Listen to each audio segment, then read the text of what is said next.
Começamos mais um episódio do Cérebro Namura, acendemos as luzes e também os nossos cérebros para esse podcast que fala sobre empreendedorismo, um podcast que tem o cérebro, mas também eu acredito que muito do coração de Luiz Namura.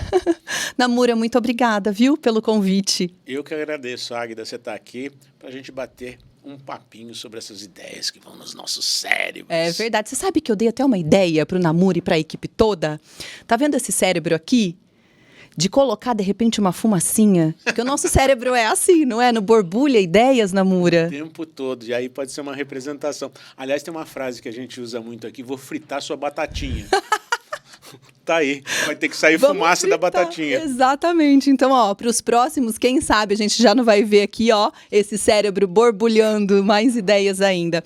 Bom, eu sou a Águida Queiroz, vou me apresentar um pouquinho, porque assim, nessa segunda fase do podcast, sempre está destilado aqui profissionais, né? Então, são comunicadores, são digitais influencers, jornalistas como eu. Meu nome é Águida Queiroz, sou jornalista, sou natural de Limeira, tenho 22 anos de profissão, sempre trabalhando com TV, que é a minha paixão. Então, aqui na região, eu trabalhei na TV Vanguarda, fui para São Paulo, uma época trabalhei na Record, tive uma experiência fantástica, vivenciando jornalismo nacional mesmo, e aí depois retornei para cá. Hoje eu trabalho na Band Vale, com um programa Falando Nisso, todos os dias de segunda a sexta, a 1h da tarde, inclusive. Estamos pensando... O senhor aceitaria conversar com a gente? Se você tirar o senhor, sim, senão você vai convidar Jesus Cristo. Com o maior prazer. Vamos pensar, então, numa data, né, nessa agenda, para que a gente possa conversar também sobre empreendedorismo lá no Falando Nisso. Claro. Sabe que eu fiz o convite também para que as pessoas que me seguem no Instagram possam acompanhar o nosso podcast, né? Não. Então, para quem não conhece, gente, Namura é um empreendedor e, como eu disse também nos meus stories, né? Eu acho que um professor de empreendedorismo, um ícone nessa área de empreender, né? Ele, gente, tem muita experiência. É presidente do grupo VIT Brasil, fiquei sabendo que é VIT e não Vitae a pronúncia, correto? Perfeito. E aí, na verdade, são 5 divisões dentro da VIT Brasil, nas áreas de educação, saúde, meio ambiente, energia e startups. Ele também, agora eu vou pegar aqui, é autor desse livro fantástico que se chama Yes You Can, Como Fazer a Sua Empresa Decolar. E daí que surgiu a ideia de fazer o podcast, destrinchar esse livro, capítulo a capítulo, para que a gente tenha ainda mais conteúdo sobre empreendedorismo. E além desse livro, a gente vai falar agora de um outro produto e de um pensamento que Namura teve, que também é patrocinador do podcast, que é o Albert. Vamos colocar na tela para a gente ver? Olha só que aplicativo bacana. Na verdade, é um aplicativo de cashback e eu queria que você, Namura, explicasse um pouco mais. Porque até então eu achei que só empresas do setor de serviços pudessem participar do Albert, né? Mas ele é muito mais que isso. Ele é mais vasto. A gente diz que o cashback é o desconto moderno, é o desconto inteligente. Alguém ia numa loja...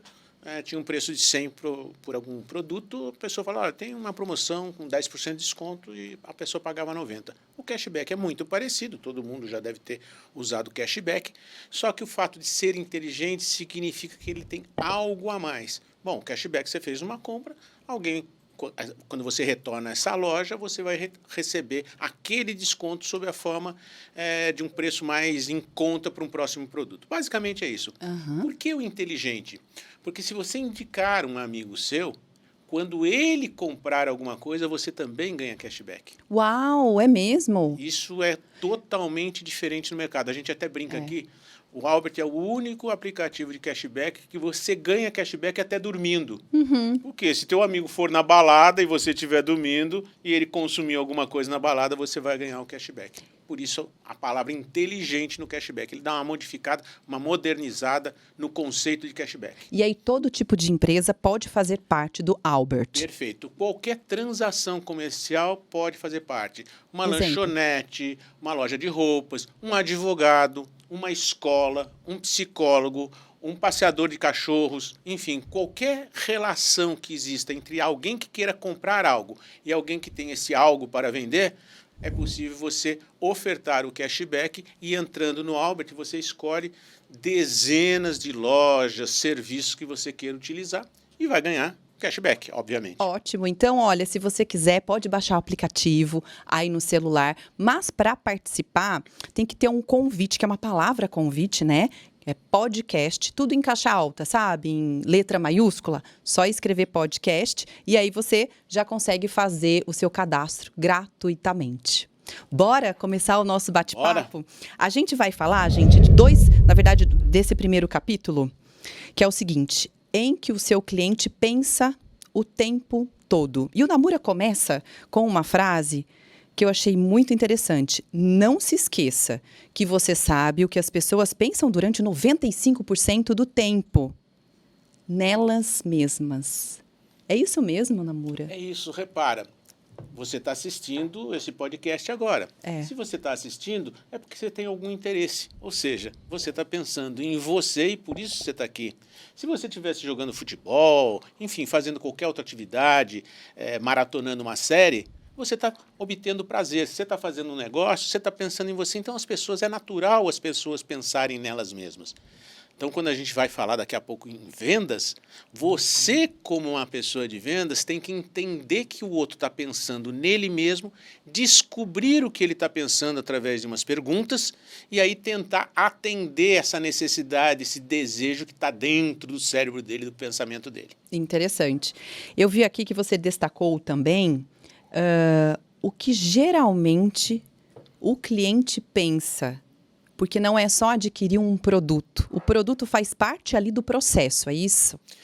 Na realidade, o que a gente tem que entender é que o que as pessoas querem realmente é sanar uma dor. Essa dor pode ser uma necessidade ou pode ser um desejo. Eu quero ir para a Europa. É um desejo. Enquanto eu não estou satisfazendo essa dor, entre aspas, ela fica me incomodando. Se eu arrumar algum jeito de satisfazer, de minimizar, de cancelar essa dor, puxa, eu vou me sentir mais alegre, mais feliz. Então, quando a gente pensa nos nossos clientes, eu estou falando aqui numa relação de troca justa, harmônica, eu tenho que pensar quais são as dores dele, ou seja, quais são as necessidades que ele quer satisfazer ou quais os desejos que ele gostaria de alcançar. É isso que a gente faz. Então, um grande erro que existe em vendas, sabe qual que é? É vender o produto. Você nunca vende o seu produto. É algo muito mecânico, assim, né? É mecânico e o produto é um problema. Uhum. Você quer pintar a sua casa. Se você pudesse piscar os olhos e a casa estivesse pintada, você não teria o problema de ter que contratar gente, sujar em sua casa. Então, olha o que eu estou dizendo. O produto que todo mundo fala que é uma solução, ele é aquilo que a pessoa precisa para resolver o problema que ela tem. O que ela quer é a solução do problema. Uhum. Então, se ela pudesse não contar com o produto e resolvesse aquele problema, ela não contaria com o produto. Quando você pensa desse jeito, você esquece um pouco o seu produto e foca naquilo que aquele teu cliente sonha, no que ele deseja, no que ele quer. E você começa a mostrar para ele que aquilo é factível. E aí você mostra o quê? Aí sim, os benefícios que o seu produto pode trazer para satisfazer aquela dor. Quer ver? Eu vou te dar um exemplo. Falei para você que a gente, quando embala, não para mais, né? A gente tava Mas eu estou adorando porque eu estou tendo uma aula. Você está tendo uma aula? Eu estou. Porque, querendo ou não, eu acho que o podcast, né, e esses capítulos são para pessoas e marcas. Eu sou também uma marca. Perfeito. Você que está em casa, que é um dentista, né, que está vendo o podcast agora, que é mais um advogado, também é uma marca. Então, serve para qualquer pessoa. Isso é perfeito, não é? Isso é perfeito. A primeira marca que você tem que valorizar é você mesmo. Uhum. E você valoriza a sua marca vendendo confiança, fazendo as pessoas confiarem em você. As pessoas me perguntam, mas você não usa nenhum artefato para vender? De vez em quando eu uso, mas na maioria das vezes, a primeira coisa que você vende é a confiança que você quer que a pessoa deposite em você. E tem várias formas de fazer isso. Você pode mostrar testemunhos a seu respeito, coisas que estão falando de você, resultados que você já obteve. Isso vai dando segurança para a pessoa e mostrando que você é uma autoridade naquele assunto. Agora, eu te faço uma pergunta. Todos esses itens, colocar testemunhos ou suas próprias experiências, como fazer esse exercício juntamente com o cliente? Por exemplo, colocar isso dentro da internet, do Instagram, com vídeos, porque a gente sabe que a internet é muito, enfim, é ótimo, né, para esse segmento também. É fundamental, mais uma vez, você deixar a pessoa do outro lado segura que você é uma autoridade no assunto e que você vai resolver o problema dela. Como serviço, um produto é diferente. Uma caneca, a pessoa pode pegar, olhar e falar assim, gostei, quero e levo. Serviço não. O serviço ele só vai ter a noção da qualidade de serviço quando o serviço for prestado. Então, o serviço tem que ser vendido antes de ser prestado. Como é que você vai dar segurança para a pessoa? Se você tiver um currículo de bons serviços prestados, se as pessoas te indicarem, se você tiver obtido resultados que você possa demonstrar para essa pessoa, esse conjunto de coisas que você vai apresentando para a pessoa é que vão dando segurança a ela para querer contratar você. Normalmente, a pessoa está num ponto A, que é o estágio de vida que ela está. Então, quando você vai fazer uma venda, você tem que aumentar a consciência dela sobre esse estágio de vida. Escuta, você está ganhando o que você gostaria de ganhar? Não pensei muito nisso, mas se você pensar, você acha que você merece mais ou merece menos? Todo mundo vai te responder que merece mais. Com certeza. Né? Obviamente.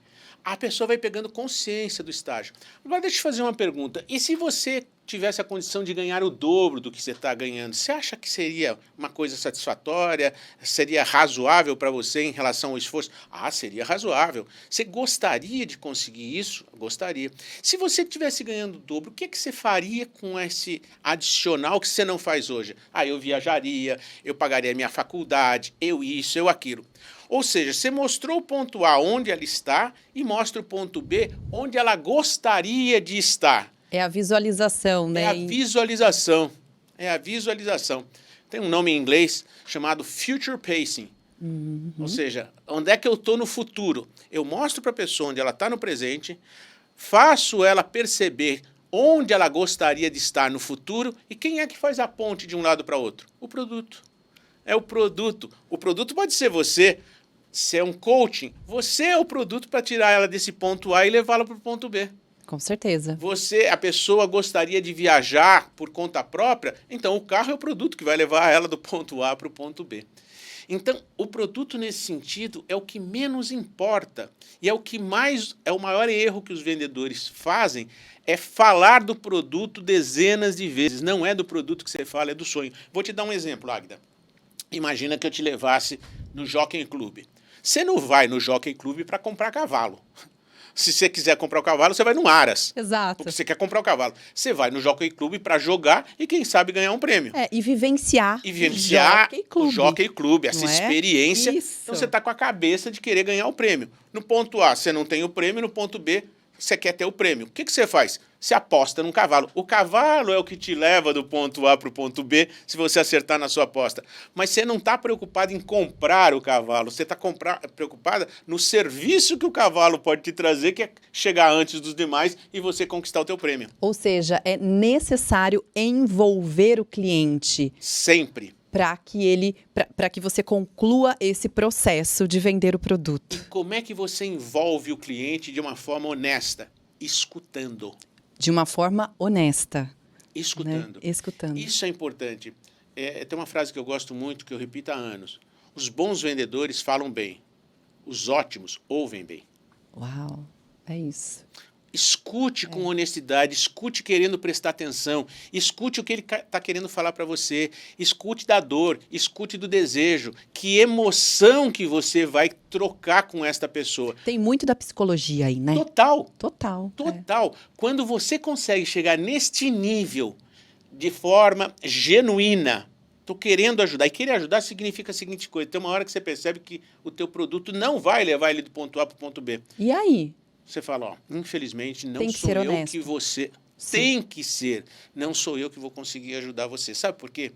Porque se você adquirisse o meu produto, logo depois você vai se frustrar. E você frustrado vai falar mal de mim para todo mundo. E eu não quero construir a minha imagem desta forma. E sabe o que eu penso também mais?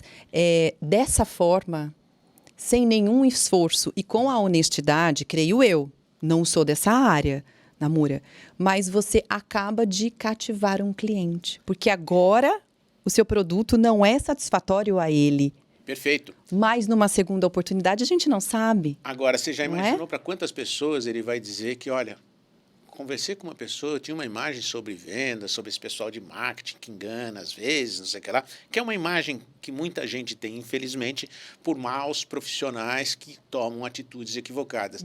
Essa pessoa vai falar tão bem de você que quando você tiver que demonstrar credibilidade para um outro cliente, ela for consultar você nas redes sociais, porque hoje a opinião que está nas redes sociais é mais relevante do que a propaganda que você faz de si mesmo. Quando ela for consultar, ela vai ver um grau elevado de aprovação pelo teu comportamento. E como a rede social influencia nisso, né? Nos depoimentos Total. e tudo. Hoje em dia, total. Qualquer coisa que você faz, existe todo um ciclo lá, a pessoa se alerta para alguma coisa, ela vai numa rede social, ela vai no Facebook, ela vai no Google, enfim, ela fica nesse circuito procurando 10, 20 vezes alguma coisa até ela chegar à conclusão que ela tem aquele problema, encontrou uma solução e que você é a solução, ou seu produto é a solução para aquilo que ela quer.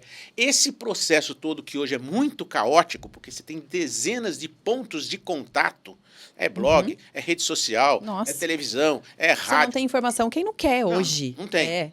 Só quem não quer.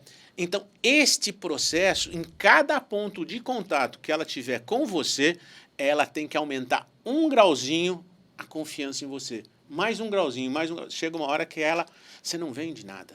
Ela compra. Porque ela não tem a dor. Ela não tem a necessidade. Ela não está procurando a solução. Ela pode comprar de você, de A, de B, de C e de D. O que vai fazer ela comprar de alguém? Uma relação custo-benefício. Custo, você pode dizer que é o preço, mas tem o esforço que ela tem para resolver aquele problema. É um custo. Por que você tem estacionamento no shopping? Para diminuir o esforço de ter que parar o seu carro Longe. Então, esse conjunto de coisas que significam o esforço, o tempo gasto, o sonho realizado, isso é o valor que a pessoa dá para aquela aquisição que ela está fazendo. E os testemunhos dão a ela o quê? Segurança que ela vai estar fazendo uma negociação, vai sair satisfeita, porque 95%, 96%, 98% das pessoas estão falando muito bem, então ela está comprando segurança. Você não compra só um serviço, não compra só um produto, você compra a segurança de que aquele produto ou aquele serviço vai satisfazer a tua necessidade. Legal. Tem alguns detalhes que o Luiz Namura coloca no livro, que eu achei bem interessante, é legal a gente compartilhar. O foco dele, né, o foco do cliente, geralmente, foi o que você disse, realizar um sonho, viver mais confortavelmente, aumentar o status perante os amigos, porque são várias situações, né? Proporcionar segurança à família, conhecer novos lugares, ter mais tempo livre, conviver com a sua vizinhança amistosa, encontrar um amor, investir em um bem de raiz e ter mais espaço, porque a família cresceu, entre outros. Então, essas são as dores que podem ser curadas, são exemplos de dores, Exemplos de dores. E olha que interessante. Se eu olhar para você agora, como é que eu vou saber qual a dor que está te afligindo? Dor no bom sentido, não é uma dor física, né? Aquele incômodo. Eu não sei que eu escute você, pergunte, escuta, o que você está querendo? Que estágio de vida você está agora? O que você está pensando para o próximo mês, para o próximo ano? E aí, nesta conversa, eu vou entendendo quais são suas necessidades, quais são seus desejos. E aí fala, eu acho que eu posso, eu tenho uma agência de viagens, então ela veio aqui, mas você vai viajar sozinha? Não, vou viajar com meu marido, com meu crush, seja o que for. E tem mais alguém? Vem duas amigas minhas, um casal, nós somos em 6. E quando você viaja, você gosta daquele tipo de viagem, tipo Ordem Unida, levanta de manhã, 6 horas, toma café, faz isso, faz... Não, eu não gosto, eu gosto de uma viagem mais calma. Mas por que então você não vai sozinho e você faz o seu roteiro? Porque eu não gosto muito de ter que pensar em todas as coisas, ter que conhecer o que é alguém que me guiasse. Pronto, eu já estou percebendo um perfil. Você não vai gostar de uma excursão. Exatamente. Você percebe? Mas você não quer ir sozinha para você ter que pensar em tudo. Você quer um guia. Bom, então eu vou montar um grupo para 6 pessoas com um guia que conhece. Você está querendo ir para Lisboa, não é isso? Que conhece muito bem Lisboa e mais. Morou 12 anos em Lisboa e ele conhece os locais que turista não vai. Só os lisboetas vão. Que tal isso? Nossa, que maravilha. É isso que eu quero. Você vai comer um pastelzinho de Belém que, olha, você não vai esquecer no local original. Uau! Pronto. Que eu consigo... Já vendeu o pacote para a família inteira. Já vendeu. Você percebe? Porque, na realidade, eu descobri o que você quer e estou dizendo que eu consigo oferecer o que você quer. Vender é escutar. Primeira regra de ouro, escute. Segundo, ver em que ponto a pessoa está, ponto A, que ponto ela gostaria de estar, ponto B, e aí mostrar que você pode levá-la do ponto A ao ponto B. Qual é, para você, Namura, a importância do storytelling dentro desse processo de cativar o cliente? E como fazer isso de uma forma genuína? Muito legal. Você sabe por que nós dois estamos sentados aqui? Porque a gente conversa, porque a gente fala. O que nos difere dos outros animais, basicamente, é a linguagem. Quando não havia escrita, as histórias é que cativavam as pessoas numa roda à noite e alguém contava uma história. Podia ser de lobisomem, Chapeuzinho Vermelho, Branca de Neve, seja o que for. As histórias criavam na nossa cabeça cenas memoráveis. Você deve lembrar de alguma historinha que tua mãe, tua avó contou para você quando era criança. Então, a história é aquilo que dá vida para as pessoas. Vamos pensar antes da televisão, quando existia o rádio. O que existia? A rádio novela. Ai, que fantástico. Não existia cenário. Você acha que hoje as pessoas elas são menos criativas porque a gente tem o visual e antigamente a gente tinha mais o... Não, eu te explico por quê. Criatividade é uma função do cérebro natural que ela existe quando você conecta informações. Quanto menos informação você tiver, menos conexões você faz, portanto, menos criativo você parece ser. Quanto mais informações você tem, mais a criatividade aparece, porque o cérebro faz isso sozinho. Por isso que a gente fala, nossa, as crianças fazem coisas que eu nem imagino na minha época, porque ela está sendo bombardeada. Então, não é isso que tolhe a criatividade. O que tolhe a criatividade são modelos educacionais em que o aluno... Vamos desenhar uma flor. Está todo mundo começando a dizer, não, a flor tem que ter cabo verde. Nossa, direcionar o que é do desenho. Do desenho. A flor tem que ter folha amarela. É uma loucura. O Picasso fala uma coisa maravilhosa. Ele fala que aos 14 anos ele já pintava como um mestre, aos 14 anos de idade. Você vai em Barcelona e vê locais onde ele sentou e ele fazia desenhos e pagava a comida dele com desenhos que os donos do barzinho até hoje colocam em quadrinhos pequenos, uma cópia e coloca na parede. Ele sentou aqui, ele desenhava e pagava com os desenhos dele. Pois bem, ele já desenhava como um mestre aos 14 anos, aos 13 anos, aos 12 anos. Aos 80 anos ele disse a seguinte coisa, eu passei 80 anos da minha vida para aprender a desenhar como uma criança. Que lindo é. Maravilhoso. Então, as crianças são criativas, os sistemas que nós criamos é que podam a criatividade da criança. Você não pode fazer isso, não pode fazer aquilo, e depois você passa anos fazendo cursos para ser criativo. Meu Deus do céu. Eu já era criativo quando era criança, eu não preciso fazer curso nenhum, só me deixa ser criativo. São os meios que a gente acaba convivendo, né? E tudo isso influencia mesmo. Muito. Né? Mas a gente estava falando sobre a questão do storytelling. Você lembra que eu falei que a gente dava uma viajada aqui? É que a gente depois falou sobre a criatividade, exatamente, né? As pessoas estavam mais ou menos criativas, né? E storytelling é então, 100% ter criatividade. É fundamental. Quando você conta uma história... Por que eu vou no cinema? Por que eu assisto Netflix? Por que eu fico na minha casa maratonando? Por que eu pego um livro que tem uma história, 400 páginas, e fico lendo? Porque isso cativa as pessoas, a alma das pessoas. Isso vem desde os nossos ancestrais. Então, quando você vai fazer uma interação, por exemplo, de venda, pode ser outra qualquer, e você encaixa naquilo uma história...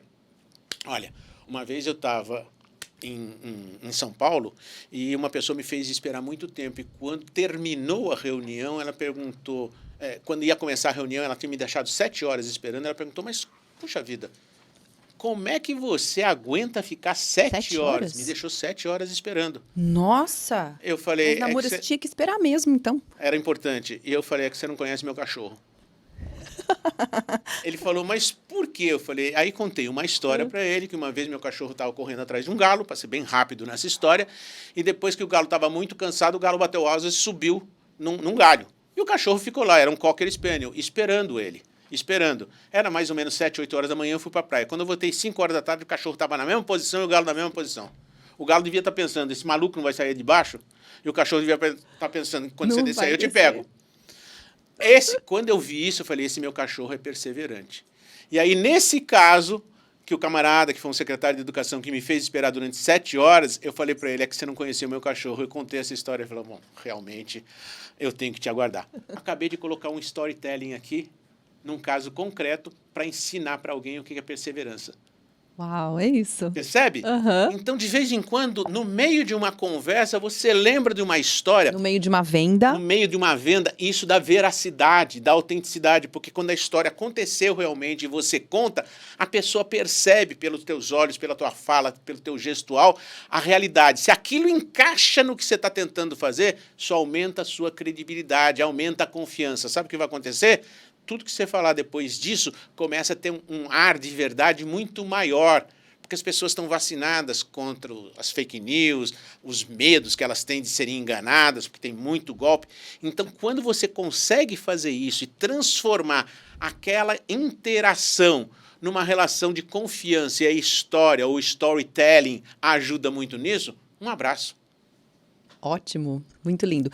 Inclusive, tem uma passagem no seu livro que você conta a questão do storytelling, dando um exemplo de um grande amigo seu, advogado, e que deu também um exemplo de como você escrever de forma fluida e também muito criativa.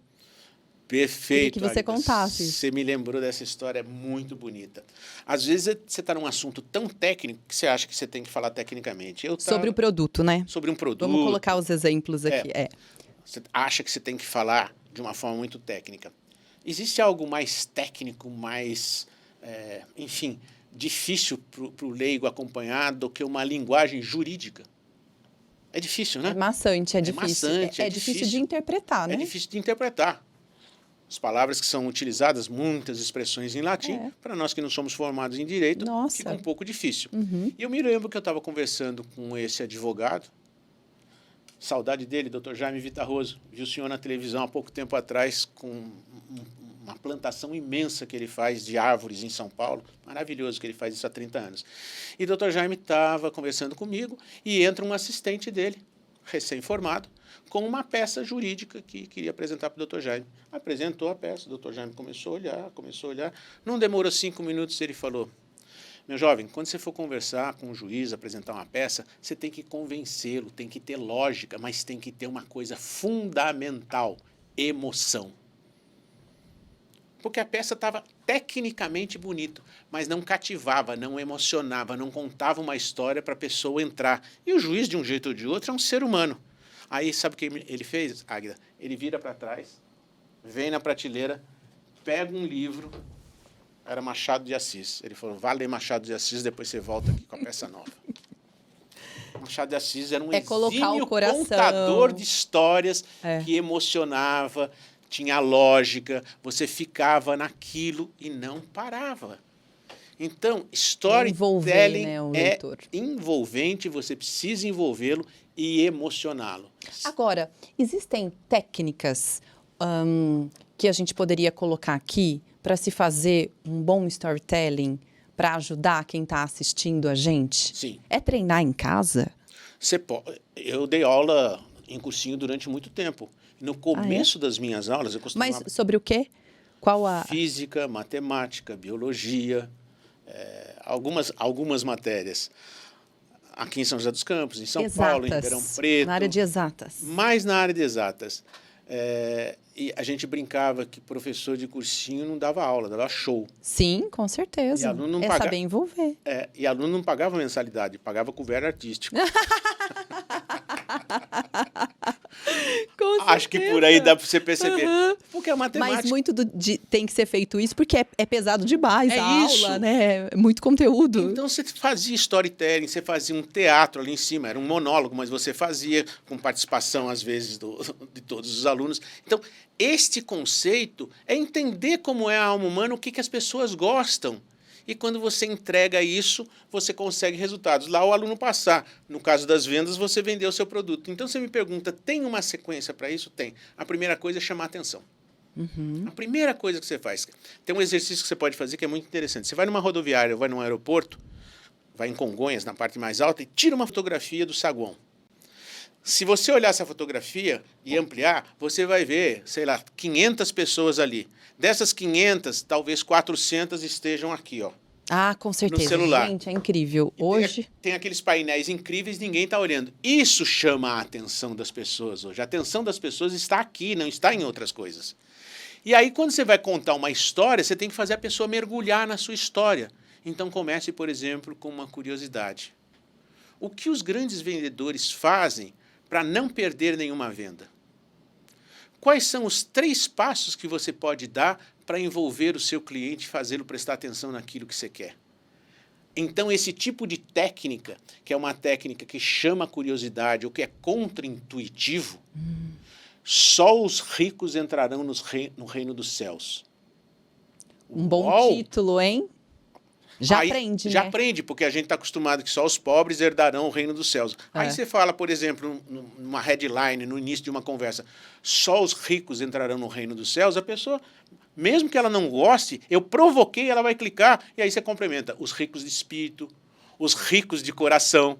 Eu não falei que era rico de dinheiro, ela que pensou.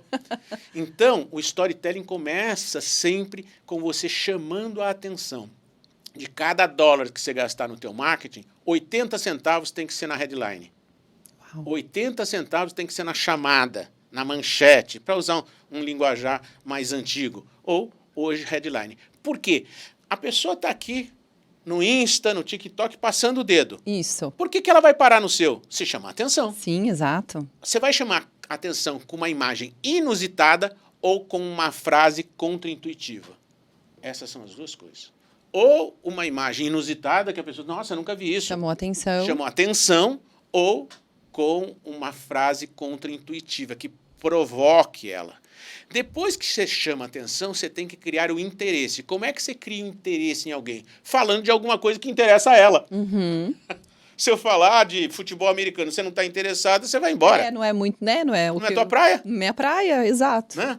E como é que eu sei o que te interessa? Ou eu pesquisei antes, ou comecei a conversar com você. Me conta um pouquinho, o que você está fazendo hoje? Para onde você está indo? Na tua carreira profissional, o que você está pensando? Eu estou descobrindo quais são os seus interesses. Então, chamei a atenção, criei o interesse. Agora eu vou despertar o desejo. Como? Na hora que eu descubro a tua dor, eu começo a mostrar para você o que seria viver sem essa dor. O que seria o future pacing. Você está neste ponto B. É a terceira parte. Despertar o desejo. Eu quero. Nossa, seria melhor. Eu poderia, sei lá, sair para viajar, poderia ir no cinema, poderia ir num restaurante uma vez por semana. Ok? Na hora que você chamou a atenção, criou o interesse descobrindo o que interessa a ela, despertou o desejo colocando ela no ponto B, ela começa a querer. Aí você apresenta o seu produto e vai para a última fase, que é a ação da pessoa. Você notar, isso começa com as letras A e D, A.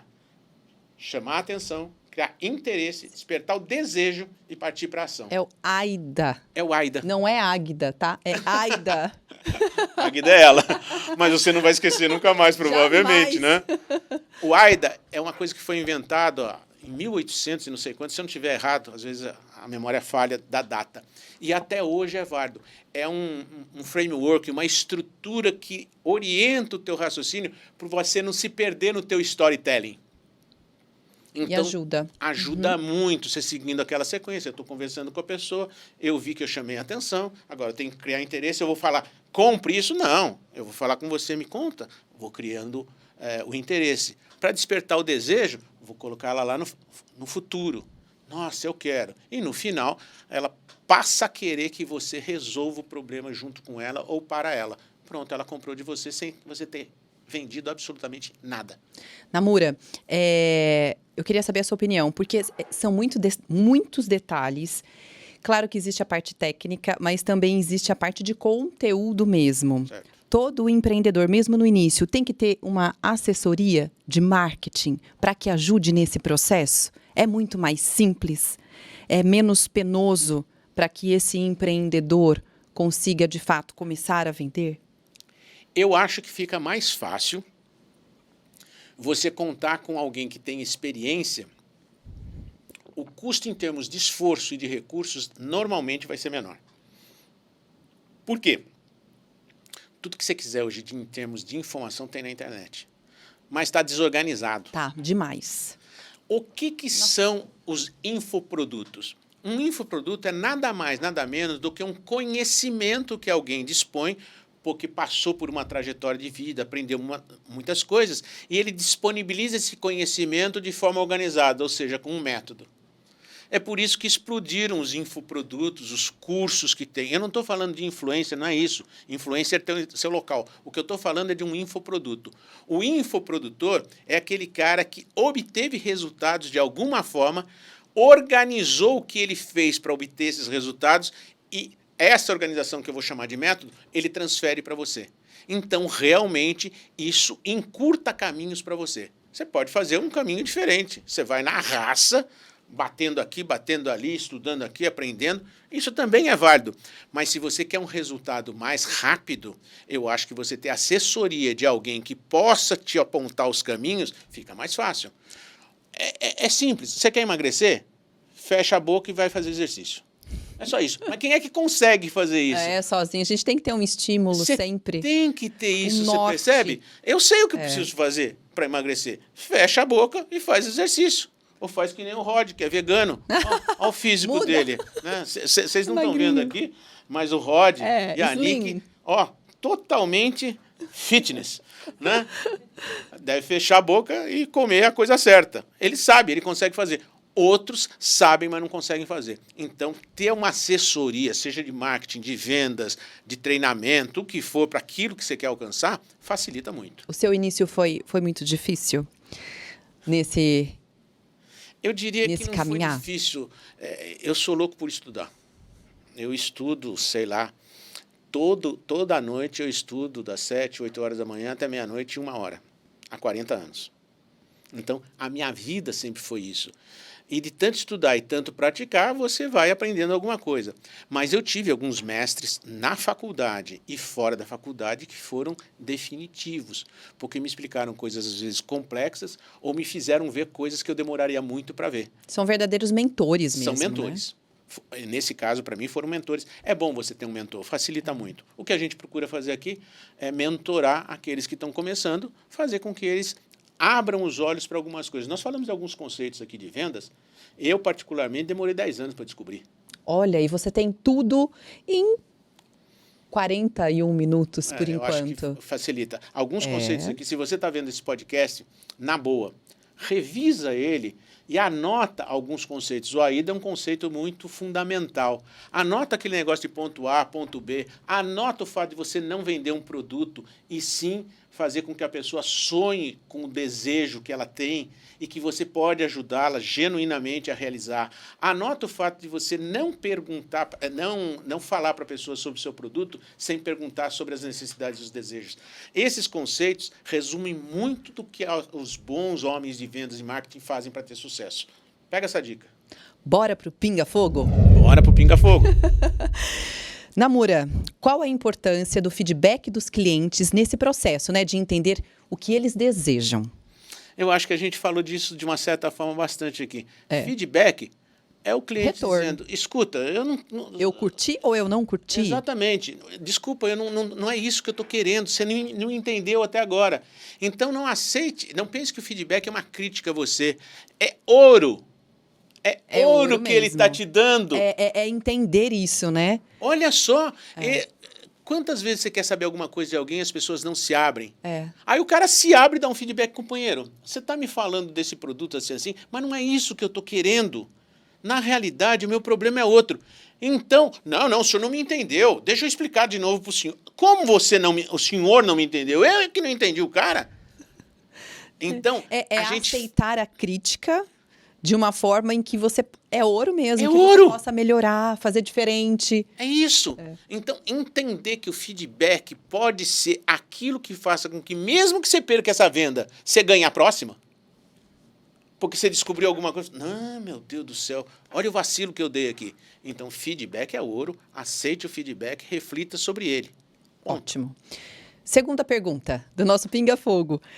Como encontrar o equilíbrio entre atender às necessidades dos clientes e manter a visão central do negócio? Não tem equilíbrio. A visão central do negócio é atender a necessidade do cliente. Meu Deus. Concorda comigo? Uhum. Se você não tiver cliente, acabou.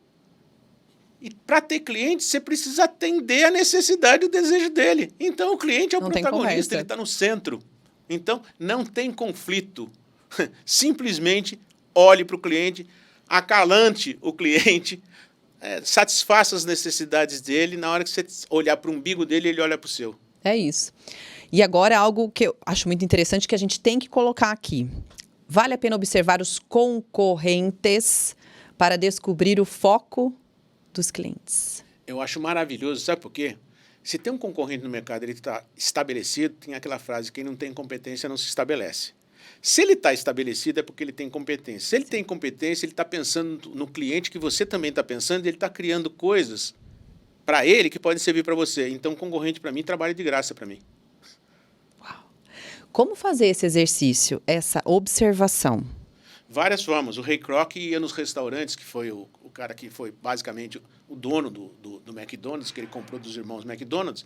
Ele ia, sentava no restaurante lá e ficava olhando o tempo que as pessoas demoravam para ser atendidas, se as pessoas saíam reclamando ou não. Ele ia anotando aquilo que ele achava que podia melhorar. Então ele senta no concorrente. Tem um jeito que os marqueteiros fazem chamado cliente oculto. Sim. É alguém que vai na sua loja em função de outra empresa, pesquisar o que você está fazendo, o que você não está fazendo, para ver como é que ele pode fazer alguma coisa diferenciada e melhor. O nome do jogo é USP, Unique Selling Proposition. Você tem que ter uma proposta de venda que seja única, só você consiga fazer, melhor que dos seus concorrentes. Como é que você vai saber se é melhor? Só se você for atrás dos seus concorrentes. Então, você pode ir na loja dele, pode ter um cliente oculto, você pode pesquisar o site dele, tem uma série de aplicativos que desenham, pesquisam os clientes, não me corre o nome agora, mas eu vou colocar aqui na descrição. Na descrição depois, Isso. alguns aplicativos que você pode usar, que eles trazem tudo sobre seus concorrentes. Quantos clientes os caras têm. Meu Deus, que moderno tudo isso. Não, isso está tudo pronto na internet hoje em dia. O que falta é acesso a esse tipo de informação. Então, quando eu tenho essas informações, eu começo a olhar e coloco nas colunas. Bom, esses são os benefícios que eu quero ofertar. Esse concorrente oferece isso, mas não oferece isso. Esse outro oferece esse, mas não oferece esse. E escrever mesmo. Tem uma tabela. Uma tabela. É uma tabela onde você coloca todos os benefícios que você gostaria de oferecer para o teu cliente e coloca os teus concorrentes, que benefícios ele oferece. De repente, você acha um nicho ali que fala, opa, os caras não oferecem, por exemplo, no estacionamento, se furar o pneu do carro, ninguém troca o pneu. Eu vou trocar o pneu. Você fala, pô, mas você é dono de lanchonete. O dia que você trocar um pneu de um cliente que estacionou, aconteceu alguma coisa ali, ele vai divulgar isso para o mundo inteiro. Aconteceu algo assim parecido comigo. Olha aí, tá vendo? Você tá lembrando? Eu estava num shopping, deixei o meu o farol ligado e fui. Fiquei umas 3, 4 horas. Eu falei, meu Deus, e agora? Não vai. Daí fui até a central. Por um acaso, vocês não teriam um equipamento para poder ligar de novo meu carro? Mas na hora, assim, ó, pá. Tá aí. Você está contando isso para mim e para toda a nossa audiência. Olha que coisa maluca. Tem uma rede de comida rápida. Renata, me ajuda aí. Chick-fil-A. Hã? Chick-fil-A. Chick-fil-A, nos Estados Unidos, ainda não chegou. Aqui no Brasil, que o faturamento dela por loja é 16 vezes maior que o faturamento de outros concorrentes. O faturamento dela por loja é 16 vezes maior que dos outros concorrentes. Inclusive, E o que fez ela ter esse atendimento absurdo diferencial para o cliente. Esse case que eu contei de trocar o pneu que furou foi da Chick-fil-A. Meu Deus, tá vendo como é importante fazer esse exercício de analisar o concorrente de uma forma honesta, né? Você só está querendo melhorar um serviço que já existe. Perfeito. E ou trazer outras opções. As pessoas ficam procurando um grande diferencial. Sabe qual é um grande diferencial? Atender o cliente como se ele fosse rei, porque ele é rei. Sabe o nosso organograma que você tem o CEO, tem os diretores, tem os gerentes, os supervisores, os coordenadores, a equipe de frente e o cliente? Vira ele ao contrário. Sabe por quê? Porque quem está em cima que paga o teu salário e o meu salário é o cliente. Meu Deus, depois dessa a gente fecha? Ele é o nosso chefe. Uau! Namura, muito obrigada. Fiquei sabendo, inclusive, que você também está em outras plataformas, também no TikTok. Estamos chegando a 100 mil pessoas. Meu Deus, com conteúdos muito legais. Vamos falar só rapidinho sobre isso? Você me encontra lá no Instagram, me encontra no TikTok. TikTok tem um algoritmo diferente do Instagram, ele distribui muito. E tudo que a gente tá falando tem shorts lá no TikTok. Então, você pode olhar esses shorts com os temas que nós tratamos aqui do livro, sobre empreendedorismo, sobre vendas, sobre marketing, sobre gestão de pessoas. E se você gostar, você clica lá, vai cair no YouTube e aí você tem esse podcast inteiro lá para você assistir a hora que você quiser. Tudo gratuito. Última pergunta. Você acha que todo empreendedor ou marca deve estar também em outras plataformas, como o TikTok? Ou é muito individual? Não, se você não tiver, você está morto. Será que eu estou morrendo? Quem não estiver nas plataformas, eu me lembro quando o Instagram começou, muita gente virava a cara, isso daí é coisa da moçada. De repente, o Instagram virou uma das plataformas mais acessadas no mundo. O TikTok não é mais o TikTok de dancinha que começou para ser um diferencial e chamar a atenção. Pois é, porque existe muito disso, as pessoas não entenderam ainda, né? Não, ele chamou a atenção e ele tem um algoritmo que distribui para muita gente. Quanto mais você coloca assuntos interessantes, mais ele distribui. Então eu não ficaria longe de TikTok, não ficaria longe de Instagram, LinkedIn, YouTube. Dá trabalho? Dá, mas dá um prazer muito grande. Namura, muito obrigada, viu, pela oportunidade em conversar um pouco com você. Se você gostou, fique sempre ligado, porque vão existir outros capítulos. Só lembrando que o Namura escreveu esse livro aqui com todas as suas experiências. Obrigada pelo presente também. Depois posso pedir a sua assinatura e dedicatória? Yes, you can. Como fazer a sua empresa decolar, tá bom? Um grande beijo. A gente se vê mais vezes. Obrigado, Águida. Tchau, pessoal.